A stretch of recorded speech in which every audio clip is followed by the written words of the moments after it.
अपनी बात प्रारंभ करने से पहले मैं आप सबसे एक प्रार्थना करना चाहता हूं।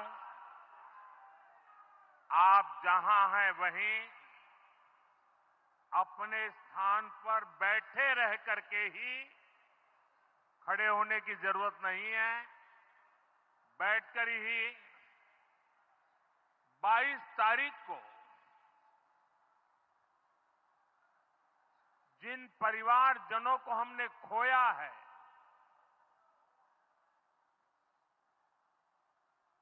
उनको श्रद्धांजलि देने के लिए कुछ पल हम अपने स्थान पर बैठ करके ही मौन रख करके अपने अपने आराध्य देव का स्मरण करते हुए उन सबको श्रद्धांजलि देंगे। उसके बाद मैं आज अपनी बात प्रारंभ करूंगा।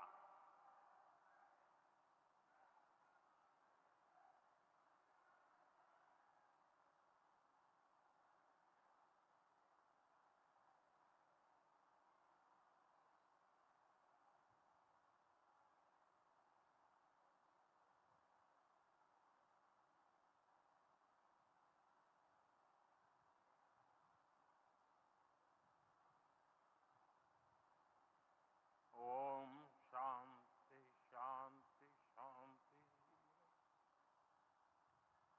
बिहार के राज्यपाल आरिफ मोहम्मद खान जी,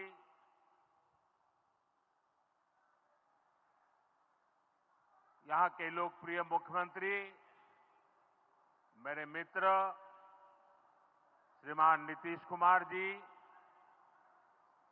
मंच पर उपस्थित अन्य सभी वरिष्ठ महानुभाव और बिहार के मेरे प्यारे भाई और बहनों, आज पंचायती राज दिवस के मौके पर पूरा देश मिथिला से जुड़ा है, बिहार से जुड़ा है। आज यहां देश के, बिहार के विकास से जुड़े हजारों करोड़ रुपए के प्रोजेक्ट का शिलान्यास और लोकार्पण हुआ है। बिजली, रेल, इंफ्रास्ट्रक्चर के इन विभिन्न कार्यों से बिहार में रोजगार के नए मौके बनेंगे। आज राष्ट्र कवि रामधारी सिंह दिनकर जी की पुण्यतिथि भी है। मैं उन्हें विनम्र श्रद्धांजलि अर्पित करता हूं। साथियों, बिहार वो धरती है जहां से पूज्य बापू ने सत्याग्रह के मंत्र का विस्तार किया था। पूज्य बापू का दृढ़ विश्वास था कि जब तक भारत के गांव मजबूत नहीं होंगे, तब तक भारत का तेज विकास नहीं हो पाएगा।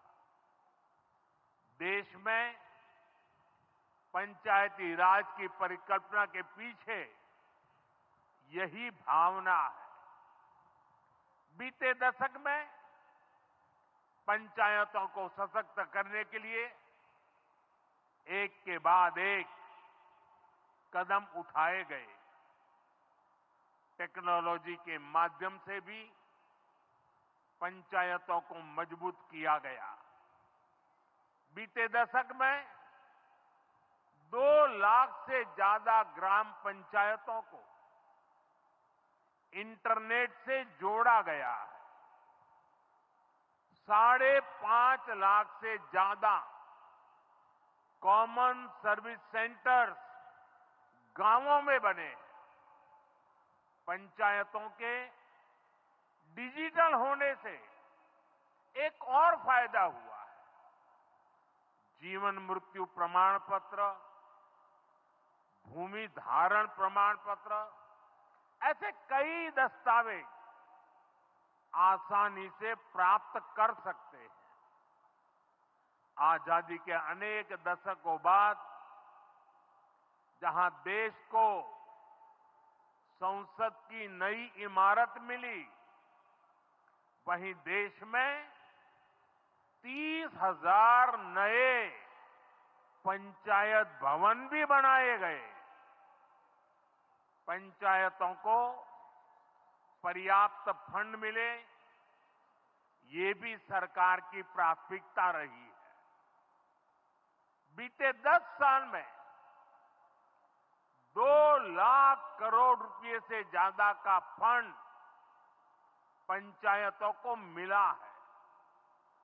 ये सारा पैसा गांव के विकास में लगा है। साथियों, ग्राम पंचायतों की एक और बड़ी समस्या भूमि विवाद से जुड़ी रही है। कौन सी जमीन आबादी की है, कौन सी खेती की है, पंचायत की जमीन कौन सी है, सरकारी जमीन कौन सी है, और इन सारे विषयों पर अक्सर विवाद रहता था। इसके समाधान के लिए जमीनों का डिजिटलीकरण किया जा रहा है। जमीनों के रिकॉर्ड का डिजिटलीकरण से अनावश्यक विवादों को सुलझाने में मदद मिली है।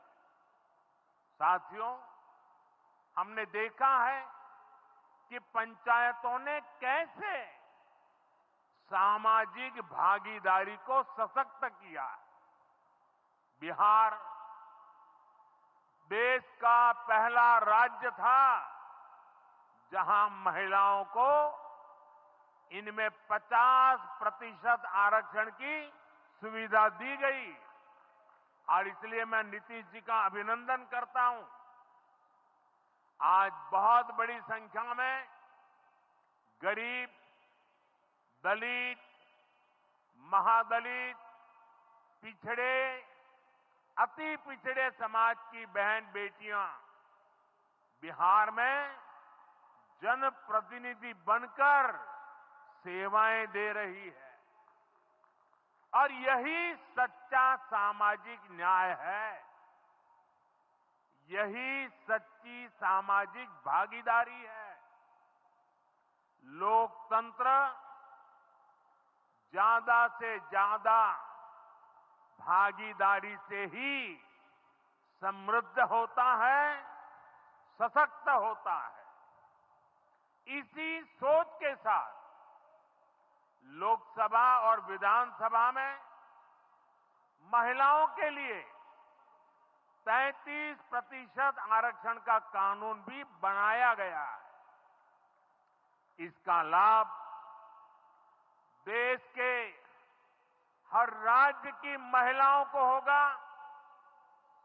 हमारी बहन बेटियों को ज्यादा प्रतिनिधित्व मिलेगा। साथियों, देश में महिलाओं की आय बढ़ाने के लिए रोजगार, स्वरोजगार के नए अवसर बनाने के लिए सरकार मिशन मोड में काम कर रही है। बिहार में चल रहे जीविका दीदी इस कार्यक्रम से अनेक बहनों का जीवन बदला है। आज ही यहां बिहार की बहनों के स्वयं सहायता समूहों को करीब 1,000 करोड़ रुपए की मदद दी गई है। इससे बहनों के आर्थिक सशक्तिकरण को और बल मिलेगा। ये देश में 3 करोड़ लखपति दीदी बनाने के लक्ष्य की प्राप्ति में और सहयोगी बनेगा। साथियों, बीते दशक में ग्रामीण अर्थव्यवस्था को नई गति मिली है। गांवों में गरीबों के घर बने, सड़कें बनी, पक्के रास्ते बने हैं, गांवों में गैस कनेक्शन पहुंचे, पानी के कनेक्शन पहुंचे, शौचालय बने हैं। ऐसे हर काम से गांव में लाखों करोड़ रुपए पहुंचे हैं। रोजगार के नए अवसर भी बने हैं। मजदूर से लेकर किसान और गाड़ी वाले से लेकर दुकानदार तक सबको कमाई के नए मौके मिले हैं। इससे उस समाज को सबसे अधिक फायदा हो रहा है जो पीढ़ियों से वंचित रहे थे। मैं आपको पीएम आवास योजना का उदाहरण दूंगा। इस योजना का लक्ष्य है देश में कोई भी गरीब परिवार बेघर ना हो, सबके सिर पर पक्की छत हो। अभी जब इन माताओं बहनों को मैं घर की चाबी दे रहा था, उनके चेहरे पर जो संतोष नजर आ रहा था, उनमें जो नया आत्मविश्वास दिख रहा था, वो वाकई इन गरीबों के लिए काम करने की प्रेरणा का कारण बन जाता है। और इसी लक्ष्य के साथ बीते दशक में 4 करोड़ से अधिक पक्के घर बनवाए गए हैं। बिहार में भी अब तक 57 लाख गरीब परिवारों को पक्के घर मिल चुके हैं। ये घर गरीब, दलित, पिछड़े, अति पिछड़े, पसमानदा परिवार, ऐसे समाज के वंचित परिवारों को मिले हैं। आने वाले सालों में 3 करोड़ और पक्के घर गरीबों को मिलने जा रहे हैं। आज ही बिहार के करीब 1.5 लाख परिवार अपने नए पक्के घर में गृह प्रवेश कर रहे हैं। देश भर के 15 लाख गरीब परिवारों को नए घरों के निर्माण के स्वीकृति पत्र भी दिए गए हैं। इसमें भी 3.5 लाख लाभार्थी ये हमारे बिहार के ही हैं। आज ही करीब 10 लाख गरीब परिवारों को उनके पक्के घर के लिए आर्थिक मदद भेजी गई है। इसमें बिहार के 80,000 ग्रामीण परिवार और 1 लाख शहरी परिवार शामिल है। साथियों, बीता दशक भारत के इंफ्रास्ट्रक्चर का दशक रहा है। ये आधुनिक इंफ्रास्ट्रक्चर विकसित भारत की बुनियाद को मजबूत कर रहा है। देश के 12 करोड़ से अधिक ग्रामीण परिवारों के घरों में पहली बार नल से जल पहुंचा है। 2.5 करोड़ से अधिक घरों में बिजली का कनेक्शन पहुंचा है। जिन्होंने कभी सोचा नहीं था कि गैस के चूल्हे पर खाना बनाएंगे, उनको गैस सिलेंडर मिले हैं। अभी हाल में आपने खबर पढ़ी होगी, लद्दाख और सियाचिन में जहां सामान्य सुविधाएं तक पहुंचानी मुश्किल होती है, वहां अब 4G और 5G मोबाइल कनेक्शन पहुंच गया है। ये दिखाता है कि आज देश की प्राथमिकता क्या है। हमारे सामने आरोग्य जैसे क्षेत्र का भी उदाहरण है। कभी एम्स की तरह अस्पताल दिल्ली जैसे बड़े शहरों में ही होते थे, आज यहां दरभंगा में ही एम्स बन रहा है। बीते 10 सालों में देश में मेडिकल कॉलेज की संख्या करीब करीब दोगुनी हो चुकी है। यहां झंझारपुर में भी नया मेडिकल कॉलेज बन रहा है।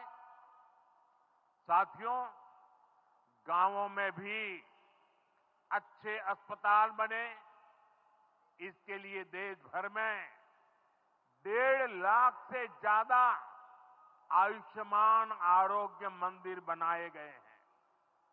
बिहार में ऐसे 10,000 से अधिक आयुष्मान आरोग्य मंदिर बने हैं। इसी तरह जन औषधि केंद्र गरीब और मिडिल क्लास के लिए बहुत बड़ी राहत बन चुके हैं। यहां 80% डिस्काउंट पर सस्ती दवाएं मिलती हैं। बिहार में 800 से ज्यादा जन औषधि केंद्र बनवाए गए हैं। इससे बिहार के लोगों का 2,000 करोड़ रुपया दवाई पर होने वाला खर्च बचा है। आयुष्मान भारत योजना के तहत भी बिहार में लाखों परिवारों का मुफ्त इलाज हो चुका है। इससे इन परिवारों को हजारों करोड़ रुपयों की बचत हुई है। साथियों, आज भारत रेल, रोड, एयरपोर्ट जैसे इंफ्रास्ट्रक्चर से भी बहुत तेज गति से जुड़ रहा है। पटना में मेट्रो का काम चल रहा है। देश के 2 दर्जन से अधिक शहर मेट्रो सुविधा से जुड़े हैं। आज पटना से जयनगर के बीच नमो भारत रैपिड रेल की शुरुआत भी हुई है। इससे पटना से जयनगर के बीच का सफर बहुत कम समय में पूरा हो जाएगा। समस्तीपुर, दरभंगा, मधुबनी और बेगूसराय के लाखों लोगों को नमो भारत रैपिड रेल से मदद मिलेगी। साथियों, आज यहां अनेक नई रेलवे लाइनों का उद्घाटन और लोकार्पण हुआ है। सहरा से मुंबई तक आधुनिक अमृत भारत ट्रेन शुरू होने से हमारे श्रमिक परिवारों को बहुत सुविधा होगी। हमारी सरकार मधुबनी और झंझारपुर से ऐसे बिहार के दर्जनों रेलवे स्टेशनों को भी आधुनिक बना रही है। दरभंगा एयरपोर्ट से मिथिला की बिहार की एयर कनेक्टिविटी बेहतर हुई है। पटना एयरपोर्ट का भी विस्तार किया जा रहा है। विकास के इन कार्यों से बिहार में रोजगार के नए अवसर बन रहे हैं। साथियों, हमारे किसान ग्रामीण अर्थव्यवस्था की रीढ़ है। ये रीढ़ जितनी मजबूत होगी, गांव उतने ही मजबूत होंगे, देश उतना ही सशक्त होगा। हम सब जानते हैं मिथिला का कोशी का एक क्षेत्र बाढ़ से बहुत परेशान रहा है। सरकार बिहार में बाढ़ के प्रकोप को कम करने के लिए 11,000 करोड़ रुपए खर्च करने वाली है। इससे बागमती, धार, बूढ़ी गंडक, कोसी पर बांध बनेंगे। इससे नहरों का निर्माण होगा, नदी के पानी से सिंचाई की व्यवस्था होगी और हर किसान के खेत तक पानी पहुंचाने का इंतजाम भी होगा। यानी अब बाढ़ की परेशानी भी कम होगी, खेतों तक पर्याप्त पानी भी पहुंचेगा। साथियों, मखाना आज देश और दुनिया के लिए सुपर फूड है, लेकिन मिथिला की तो ये संस्कृति का हिस्सा है। इसी संस्कृति को हम यहां की समृद्धि का भी सूत्र बना रहे हैं। हमने मखाने को जीआई टैग दिया है, यानी मखाना इसी धरती का उत्पाद है। इस पर अब आधिकारिक मोहर लग गई है। मखाना रिसर्च सेंटर को भी नेशनल स्टेटस दिया गया है। बजट में जिस मखाना बोर्ड की घोषणा की गई है, वो बनने से मखाना किसानों का भाग्य बदलने वाला है। बिहार का मखाना दुनिया भर के बाजारों तक सुपर फूड के रूप में पहुंचेगा। बिहार में national institute of food technology and management भी बनने वाला है। इससे यहां के नौजवानों को फूड प्रोसेसिंग से जुड़े छोटे उद्यम लगाने में और मदद मिलेगी। साथियों, खेती के साथ साथ मछली उत्पादन में भी बिहार निरंतर आगे बढ़ रहा है। हमारे मछुआरे साथी अब किसान क्रेडिट कार्ड की सुविधा का लाभ ले पा रहे हैं। इससे मछली के काम में जुटे अनेक परिवारों को लाभ हुआ है। पीएम मत्स्य संपदा योजना के तहत भी बिहार में सैकड़ों करोड़ रुपए के काम हुए हैं। साथियों,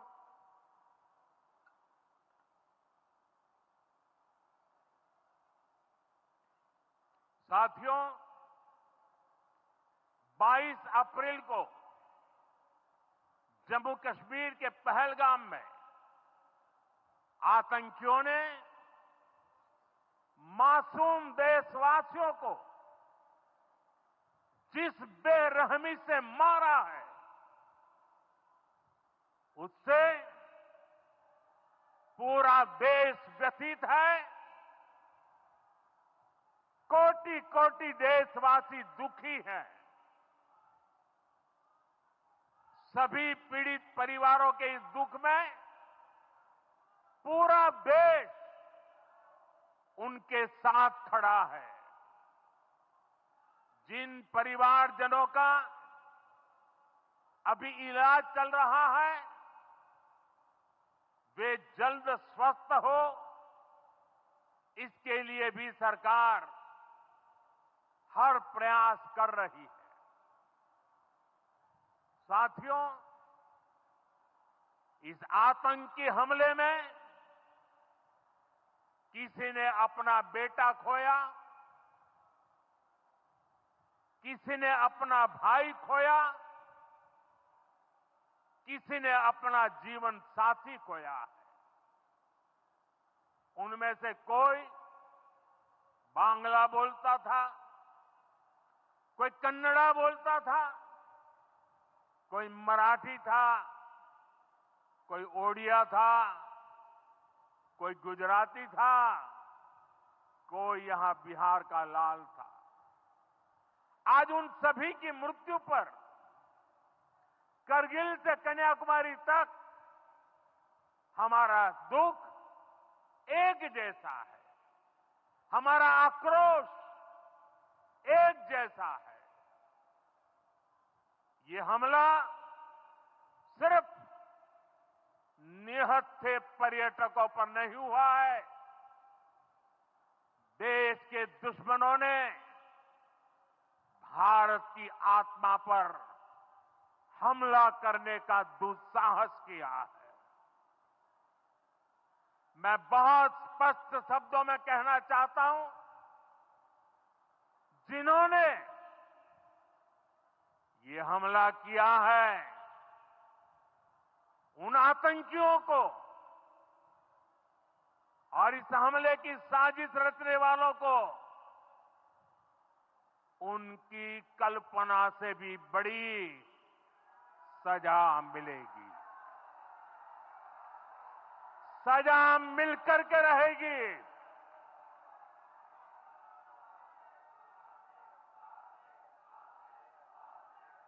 अब आतंकियों की बची खुची जमीन को भी मिट्टी में मिलाने का समय आ गया है।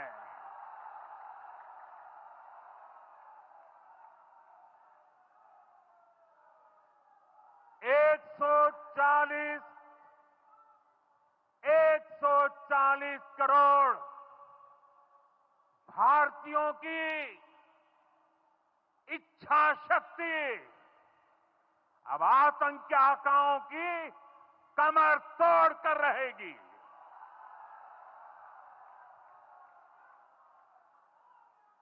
Friends, today from the soil of Bihar, I say to the whole world, India will identify, track and punish every terrorist and their backers. We will pursue them to the ends of the earth. India's spirit will never be broken by terrorism. Terrorism will not go unpunished. Every effort will be made to ensure that justice is done. The entire nation is firm in this resolve. Everyone who believes in humanity is with us. I thank the people of various countries and their leaders who have stood with us in these times. साथियों, शांति और सुरक्षा ये तेज विकास की सबसे जरूरी शर्त है। विकसित भारत के लिए विकसित बिहार जरूरी है। बिहार में विकास हो और विकास का लाभ यहां हर वर्ग, हर क्षेत्र तक पहुंचे, ये हम सभी का प्रयास है। पंचायती राज दिवस पर इस कार्यक्रम से जुड़ने के लिए मैं एक बार फिर आप सभी का आभार व्यक्त करता हूं। बहुत बहुत धन्यवाद। मेरे साथ बोले, भारत माता की, भारत माता की, भारत माता की।